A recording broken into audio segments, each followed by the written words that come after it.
Racist officer harasses Black Navy SEAL in public, gets taught the lesson of his life.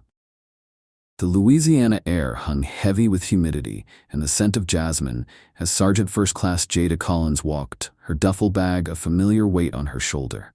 7 years. 7 years since she'd breathed this air, felt this ground beneath her feet. Baton Rouge was supposed to be home, a refuge from the dust and danger she'd known. But as a black and white cruiser slowed, its shadow creeping up beside her like a predator, Jada felt a familiar tension coil in her gut. She hadn't traded one battlefield for another, had she? The officer's voice, polite on the surface, carried an undercurrent she recognized all too well. This wasn't a welcome home. This was something else entirely. Sergeant First Class Jada Collins took a deep breath of the humid Louisiana air, a mix of sweet jasmine and something vaguely swampy, and felt a familiar tension ease from her shoulders. It wasn't exactly peace, not yet, but it was a start. 7 years. 7 years of deployments, of dust and sand and the constant, low thrum of danger. 7 years since she'd last stood on this cracked sidewalk beneath the shade of these ancient moss-draped oaks. Baton Rouge. Home. Or at least, what used to be home. She adjusted the strap of her duffel bag, the weight of it a familiar comfort against her back. She wasn't wearing her uniform. She'd changed into jeans and a plain gray t-shirt on the flight from Fort Bragg, wanting to shed the outward trappings of the military, at least for a little while. But the Army was in her bones now, in the way she moved, the way she scanned her surroundings, the way she held herself ready. The neighborhood, North Baton Rouge, hadn't changed much, at least not on the surface. The small shotgun houses, painted in faded shades of blue, green, and yellow, still lined the narrow streets. Some looked well cared for, with neatly trimmed lawns and overflowing flower boxes. Others were showing their age, with peeling paint and sagging porches. But there was a sense of resilience here, a sense of community that had endured through generations of hardship. Kids played basketball in a cracked, weed-sprouting court, their shouts and laughter echoing off the brick walls of the corner store. Music, a blend of old-school R&B and the latest hip-hop, drifted from open windows. The smell of barbecue, rich and smoky, mingled with the sweet scent of honeysuckle. It was a sensory overload, a stark contrast to the sterile, regimented world she'd been living in. It was also a reminder of everything she'd left behind, and everything she'd been fighting for. Jada had joined the Army right out of high school, surprising everyone, including herself.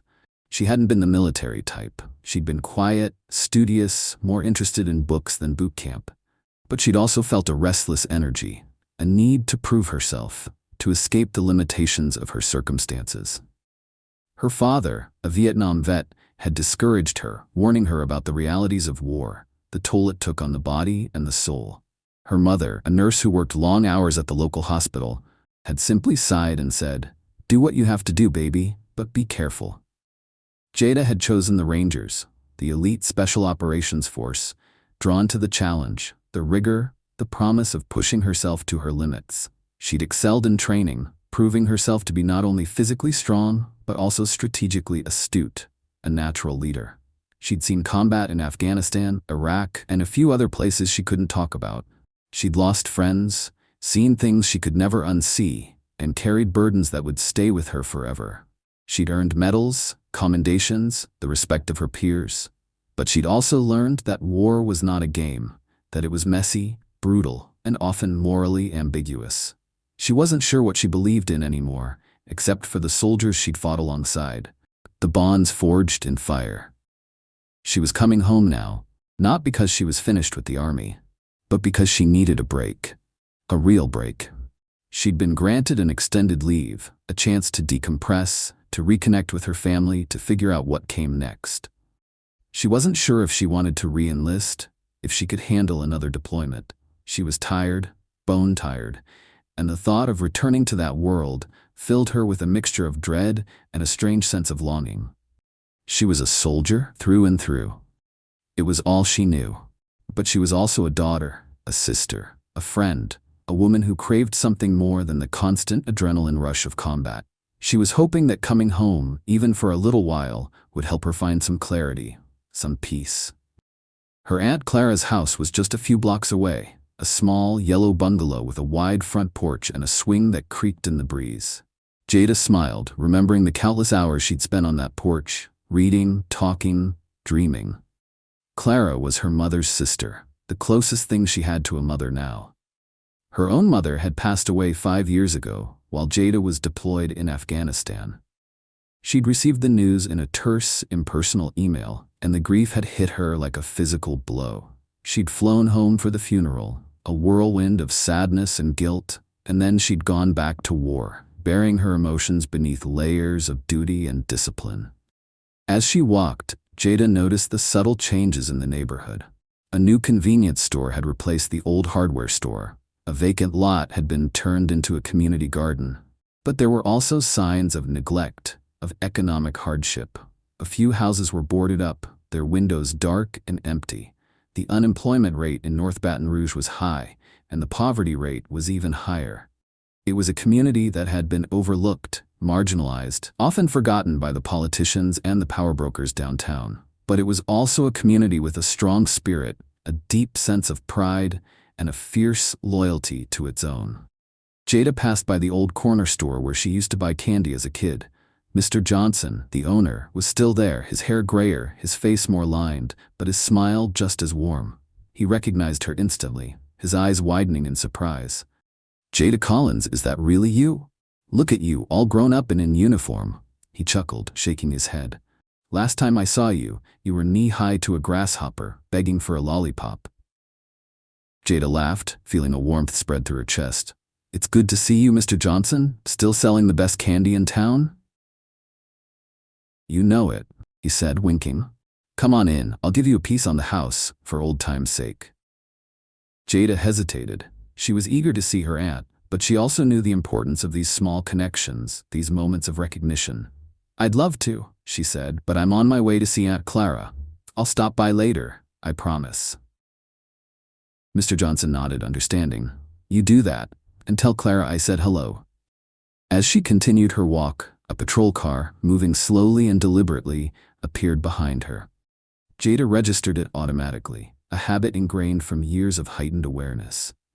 The car didn't have its lights on, and it wasn't speeding. It was observing. She didn't change her pace. She kept walking. This part of town might have its share of troubles, but walking down the street in broad daylight wasn't one of them, or at least it shouldn't be. But a small, cold knot of apprehension began to form in her stomach. She knew, with a certainty that went beyond logic, that this wasn't going to be a friendly encounter. The patrol car, a standard-issue black and white with the Baton Rouge Police Department insignia emblazoned on the side, pulled up alongside Jada, keeping pace with her measured stride. The driver's side window hummed down, revealing Officer Robert Landry. He was a white man, probably in his late 30s, with a close-cropped haircut, a square jaw, and eyes that seemed to assess her with a mixture of suspicion and something else. A hint of challenge, perhaps. He wasn't overtly hostile, not yet, but Jada knew the signs. She'd seen this look before, in different contexts, different countries. It was the look of someone who believed they were in control, and who expected compliance. "Afternoon, ma'am," Landry said, his voice a practiced drawl, seemingly polite but laced with an undercurrent of authority. "Mind if I ask where you're headed?" Jada stopped walking, turning to face him directly. She kept her expression neutral, her body language relaxed but alert. "Just visiting family," she replied, her voice even and clear. "My aunt lives a few blocks from here." "I see," Landry said, his eyes flicking over her, taking in her clothes, her duffel bag, her posture. "And where are you coming from?"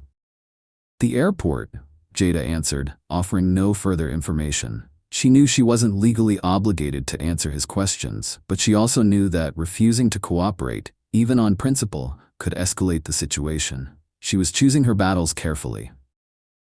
Landry paused, seemingly considering her answer. "Got any identification?" he asked, the question phrased more like a demand. Jada met his gaze, unflinching. "May I ask why you're stopping me, officer?" Landry's lips tightened slightly, a flicker of annoyance crossing his face. "We've had some reports of suspicious activity in the area," he said, the vagueness of the statement a clear indication of its fabrication. "Just want to make sure everything's in order." Suspicious activity? Jada repeated, raising an eyebrow. Such as?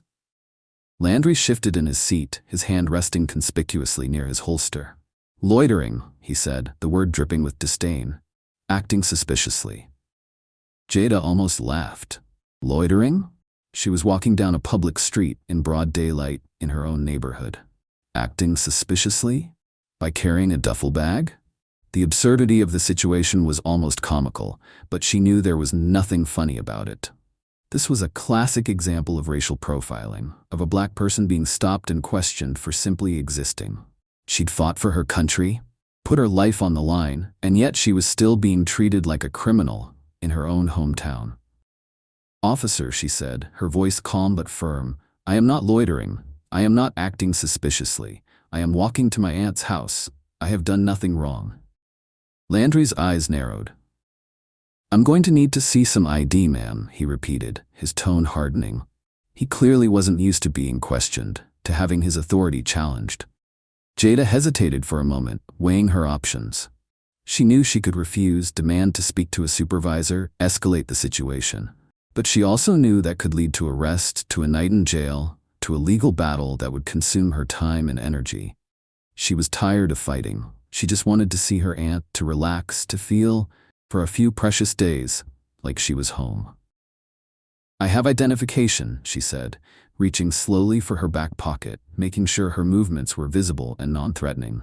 But I'd like to know specifically what crime you suspect me of committing. Landry ignored her question. Just get it out, he said, his voice clipped and impatient. Jada pulled out her wallet, carefully extracting her military ID. It was a newer card, the one that clearly identified her as a member of the United States Army, with her rank, Sergeant First Class, prominently displayed. She held it out to Landry, making sure he could see it clearly. Landry took the ID, his eyes flicking over it briefly before returning to Jada's face. He didn't seem impressed. In fact, he seemed almost disappointed. He'd been expecting a driver's license, maybe a criminal record, something he could use to justify his stop, to assert his dominance. He hadn't expected a decorated soldier. This doesn't tell me anything, he said, dismissing the ID with a flick of his wrist. I need to see your driver's license. My military ID is a valid form of government identification, Jada said, her voice still calm but laced with steel. It confirms my identity and my legal right to be here. Look, I don't care what kind of fancy card you have, Landry said, his voice rising slightly. I'm a police officer and I'm asking you for your driver's license. Now, are you going to cooperate, or are we going to do this the hard way? The hard way. Jada knew what that meant. It meant handcuffs, a ride to the station, hours of questioning, and the potential for trumped-up charges. It meant humiliation, frustration, and the very real possibility of violence. She'd faced down armed insurgents in hostile territory, but the thought of being arrested by a small-town cop in her own neighborhood filled her with a different kind of dread. She looked around, noticing for the first time that several neighbors had emerged from their houses, drawn by the commotion. They were standing on their porches, watching the interaction with expressions of concern and disapproval. A young man, maybe 17 or 18, was holding up his phone, clearly recording the encounter. Jada felt a flicker of hope. She wasn't alone. There were witnesses. And this officer, this Robert Landry, was making a mistake. A big mistake. He was underestimating her. He was assuming that she would be intimidated, that she would comply, that she would accept his authority without question. He had no idea who he was dealing with. Jada took a slow, deliberate breath, calming her racing pulse. This wasn't Afghanistan. This wasn't Iraq. This was Baton Rouge, her home, and she wouldn't be treated like a suspect in her own neighborhood. But she also knew she couldn't afford to lose control. Anger, however justified, wouldn't help her here. She needed to be strategic, to use her training to turn the situation around. Officer Landry, she said, her voice even and measured, I've provided you with valid identification. I've answered your questions. I've broken no laws. I'm asking you again, what is your probable cause for detaining me? Landry shifted uncomfortably, his eyes darting towards the onlookers, then back to Jada. He was starting to realize that this wasn't going as planned. He'd expected a quick, easy stop, a chance to assert his authority.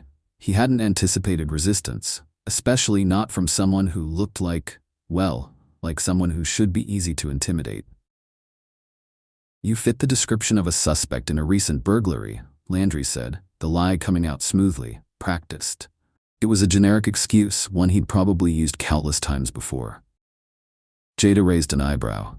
"Really? And what is that description, officer?" Landry hesitated, caught off guard. A black female," he stammered, "wearing dark clothing." Jada glanced down at her jeans and gray t-shirt. "So, basically, anyone who looks like me?" she said, her voice laced with dry sarcasm. Landry's face flushed red. He opened his mouth to retort, but Jada cut him off.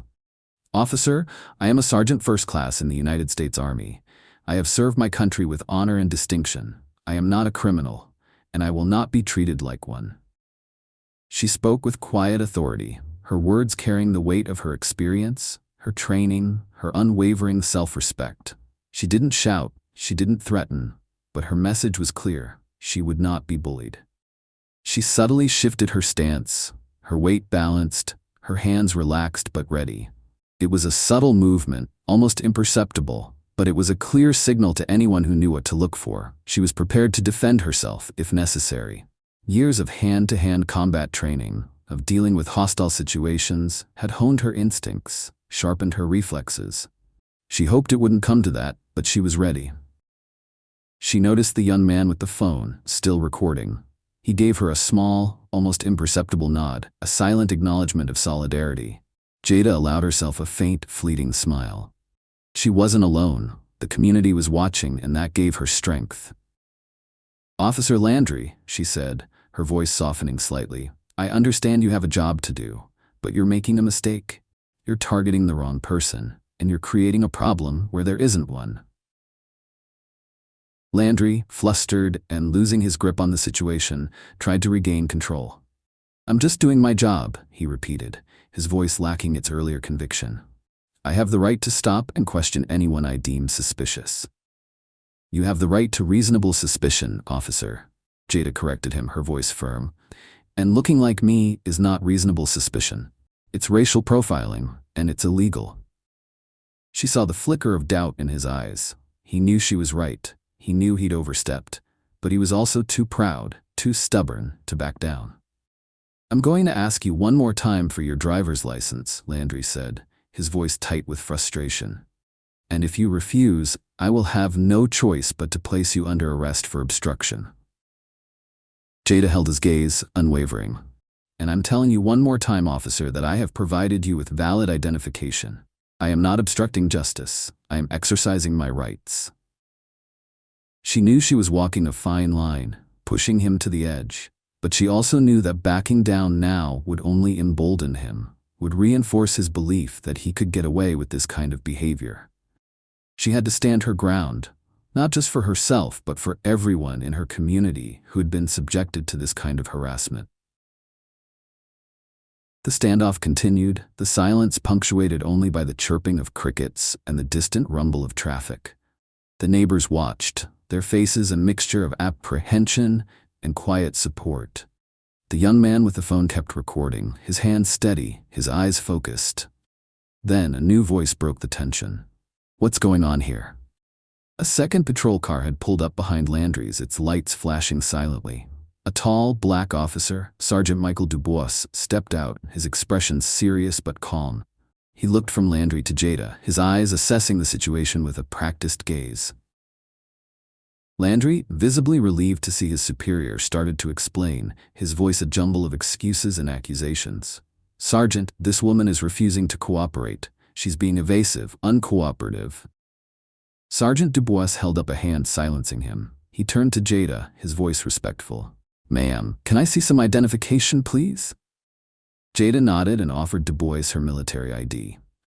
Dubois took the ID, examining it carefully. He looked at Jada, then back at the ID.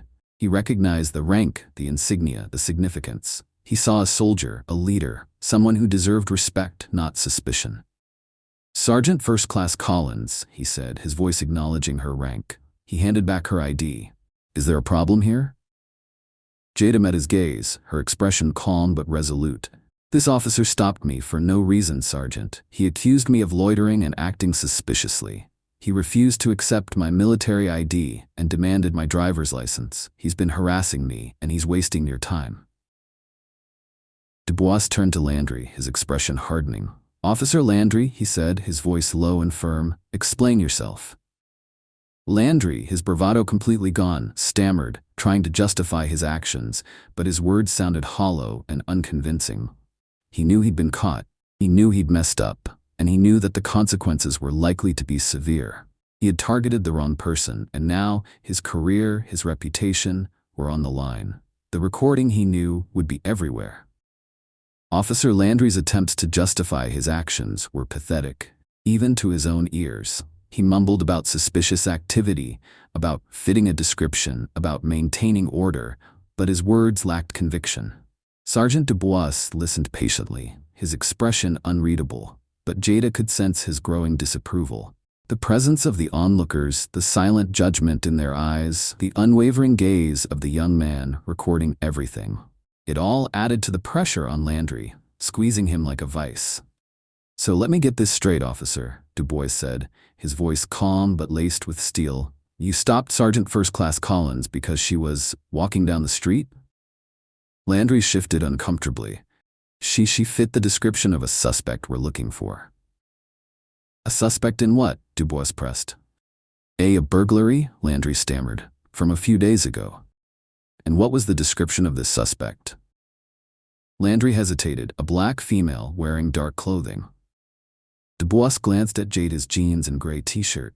He raised an eyebrow, his skepticism evident.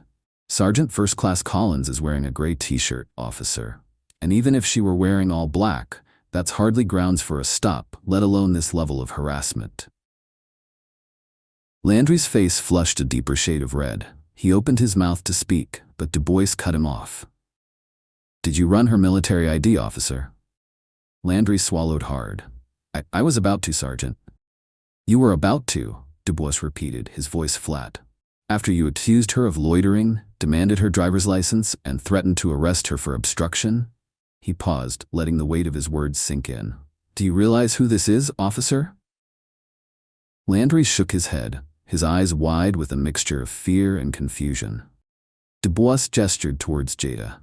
"This is Sergeant First Class Jada Collins, United States Army Rangers. She served multiple tours of duty overseas defending our country.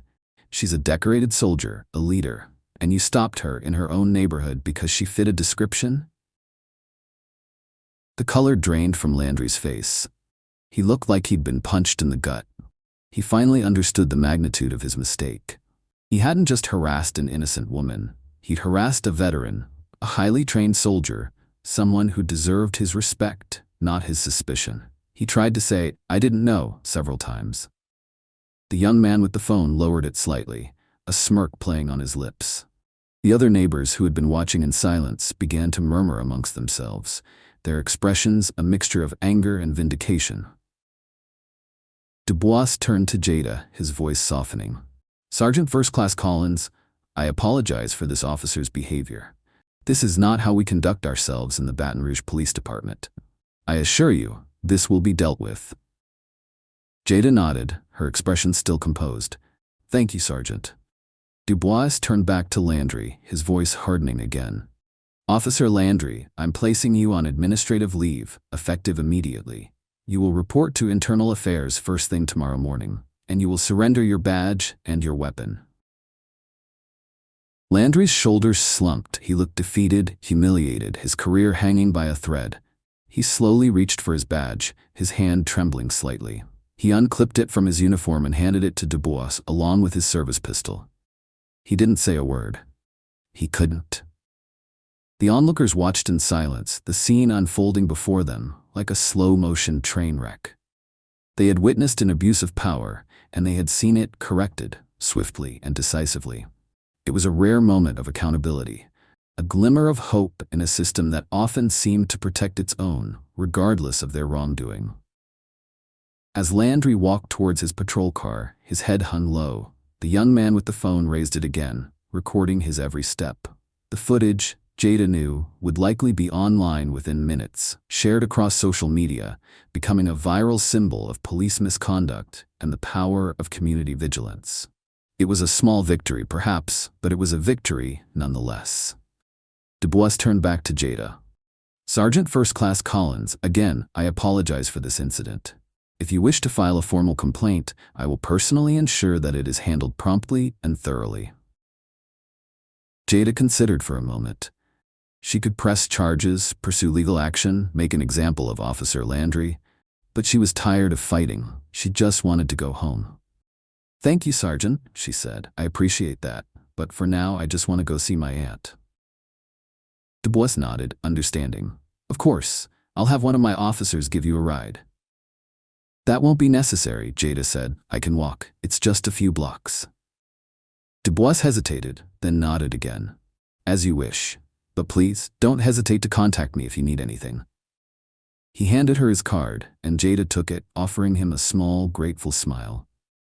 As she turned to leave, the neighbors began to approach her, offering words of support, shaking her hand, thanking her for standing up to Officer Landry. The young man with the phone gave her a thumbs up, his eyes shining with admiration. Jada felt a warmth spread through her chest, a sense of belonging, of connection. She was home, and she was not alone. The community had her back, and that, she realized, was more powerful than any weapon, any badge, any uniform. It made the feeling of unease and anger replaced by resolve and a profound thankfulness. The walk to Aunt Clara's house, which had felt fraught with tension just minutes before, now felt different. The air seemed lighter, the sounds of the neighborhood, the children's laughter, the distant music, more vibrant. Jada walked with her head held high, not in arrogance, but in a quiet sense of pride and vindication. She had stood up for herself, for her rights, and for her community, and she had won. Aunt Clara's house was just as Jada remembered it, a small, cheerful bungalow with a porch swing that creaked rhythmically in the breeze. The scent of freshly baked sweet potato pie wafted from the open window, a comforting aroma that instantly transported Jada back to her childhood. As she stepped onto the porch, the screen door swung open and Aunt Clara emerged, her face beaming with a mixture of surprise and delight. "Jada, baby, is that really you?" she exclaimed, her voice filled with warmth. She rushed forward, enveloping Jada in a tight hug, her arms strong and familiar. "I wasn't expecting you till later." Jada hugged her back, feeling a wave of emotion wash over her. This was what she had needed, this embrace, this connection to family, to home. This was the antidote to the anger and frustration she'd been carrying. "I got here a little earlier than expected," Jada said, her voice slightly choked. "Had a bit of a detour." Aunt Clara pulled back, her eyes searching Jada's face, sensing that something was amiss. "What happened, baby? You look shaken." Jada hesitated, then decided to tell her the whole story, from the moment Officer Landry had pulled up beside her to Sergeant Dubois's intervention. She described Landry's condescending tone, his fabricated accusations, his attempts to intimidate her. She also described her own calm resistance, the support of the neighbors, and the power of the recording phones. Aunt Clara listened intently, her expression shifting from concern to anger to a fierce pride. When Jada finished, she shook her head, her eyes filled with a mixture of sadness and fury. "That Landry," she muttered. "He's been a problem in this neighborhood for years, thinks he can get away with anything, but he messed with the wrong woman this time." She hugged Jada again, tighter this time. "I'm so proud of you, baby," she said. "You stood up for yourself, for all of us. You showed him what we're made of." They went inside, the aroma of sweet potato pie filling the cozy living room. Aunt Clara poured Jada a glass of iced tea, and they sat at the kitchen table, talking for hours. Jada shared stories about her deployments, the challenges she'd faced, the friends she'd lost. Aunt Clara listened, offering words of comfort and encouragement, reminding Jada of her strength, her resilience, her unwavering spirit. Later that evening, Jada received a call from Sergeant Dubois. He informed her that Officer Landry had been suspended without pay, pending a full internal investigation. The video footage, which had gone viral on social media, had sparked outrage across the city, prompting calls for police reform and accountability. The mayor had even issued a statement condemning Landry's actions and promising a thorough review of the police department's policies and procedures. Dubois also told Jada that several other residents had come forward with similar stories of harassment by Officer Landry. It seemed that Jada's encounter had opened the floodgates, empowering others to speak out against his abuse of power. Sergeant First Class Collins, Dubois said, his voice filled with respect, "You did a brave thing. You stood up for yourself, and you inspired others to do the same. You made a difference." Jada thanked him, feeling a sense of quiet satisfaction. She hadn't set out to be a hero, but she was glad that her actions had had a positive impact.